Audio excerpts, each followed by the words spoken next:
Join me as I challenge myself to go completely offline and break free from social media addiction for a whole week. Social media addiction is a pressing issue in today's digital age. We're constantly connected, yet feeling increasingly disconnected from the world around us. Our screens are always buzzing, beeping, or vibrating, making it hard to resist the urge to check them. But have you ever stopped to think about the impact this has on our lives? The negative impacts of social media addiction on mental health are staggering. Studies have shown that excessive social media use can lead to increased stress, anxiety, and depression. When we're constantly comparing our lives to others, it's easy to feel like we don't measure up. And it's not just our mental health that suffers. Our productivity and relationships take a hit too. We're spending hours scrolling through feeds instead of engaging with the people and activities that bring us joy. But that's not all. Social media addiction can also affect our relationships. We're substituting online connections for in-person interactions, leading to feelings of loneliness and isolation. And when we're with loved ones, we're often distracted by our screens, missing out on precious moments.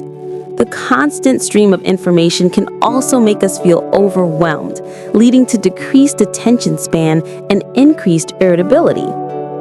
The effects of social media addiction can be far-reaching, impacting not just our personal lives, but also our professional ones.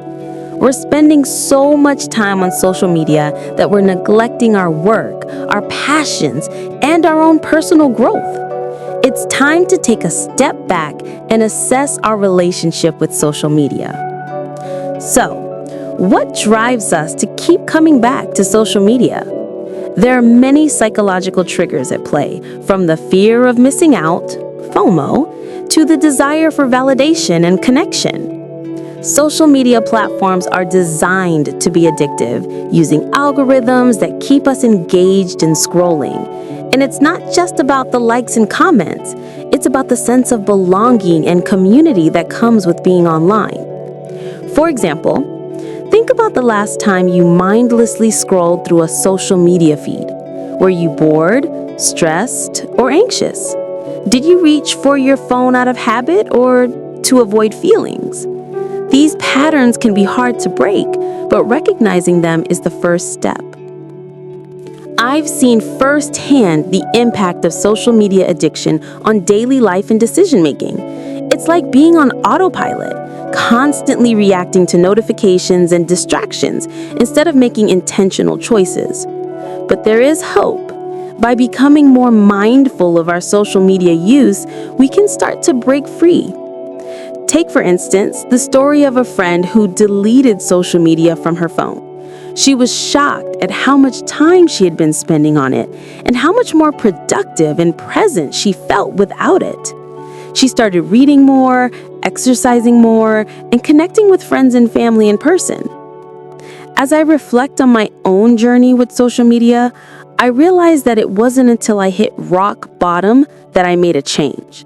I was spending hours a day scrolling mindlessly, feeling anxious and disconnected from the world around me.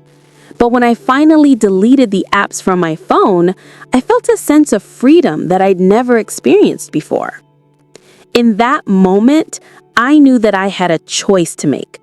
I could continue down the path of addiction, or I could take control of my social media use and start living a more intentional life. It wasn't easy, but it was worth it. To anyone struggling with social media addiction, I want to say that there is hope.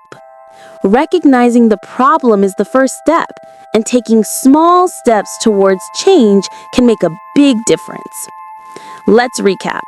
Social media addiction is a real and pressing issue with negative impacts on mental health, productivity, and relationships. By understanding the psychological triggers of social media use and taking control of our habits, we can break free and live more intentional lives.